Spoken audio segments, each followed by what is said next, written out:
So then I'll introduce you to the single woman dating wheel. Exactly the same concept as the wheel of life.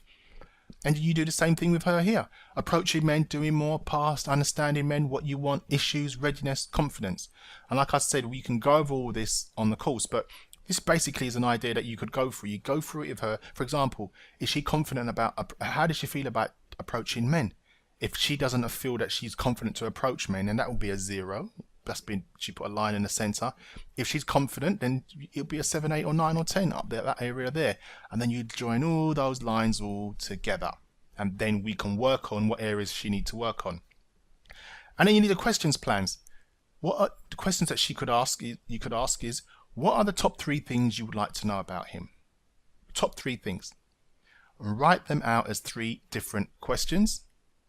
Choose the top 1. That's so important to you. And repeat this for each question. And make them as subtle as possible.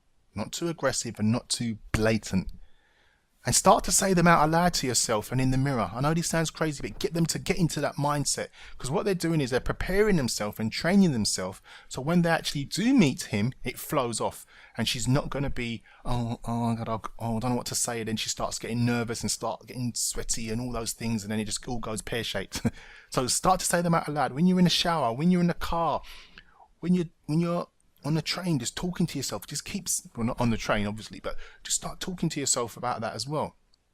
Ask him, what are your goals over the next 1, 3, and 5 years? This is the best question you could ask a man in a date. Now, if you as a woman, and she wants to get married in 3 to 5 years, and he says in 3 years, I want to be, I don't know, sort of business focused, go away with the boys, just have some fun. He's not saying he wants to be settled down, so you would not be compatible with him with your goals, your values, and your beliefs. Just wouldn't be compatible, so you'd move on. But what some women are doing, they're not asking these questions, or some are hearing that, they don't want to hear it, thinking they can change him, and then what then happens? It goes pear-shaped. So if he says that to you, the opposite of what you're looking for, move on to the next man that wants that. Here's an exercise that you can also do with your clients.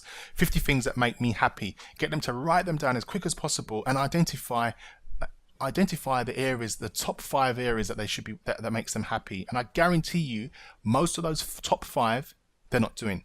And then you look at why you're not doing them. What's preventing you from doing them? How does it make you feel when you do these? And this will have a positive impact on their relationships as well. So I'd list not even the top 5, the top 8, and I explained why you do the top 8 in a second.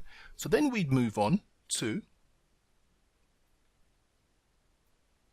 you think it's gone a bit stuck there? Okay, and then you find out which, there we go, sorry. Then we're going to find out how to work on your dream and which one to work on first. So out of those 50, you're going to list the top 8, and then you put those top 8 in the column on the left. Because what happens is this exercise will make you narrow it down to the number 1. So what you then do is you put the 8, and then those 8 become the top 4, and then the top 4 become the top 2, and the last one at the end. Just like a knockout competition in a tournament, if that makes sense. So then now they know which dream they're going to work on first, then you can get to work with them and how they're going to achieve that. Very, very, very important exercise, and it gets them into in such a good state.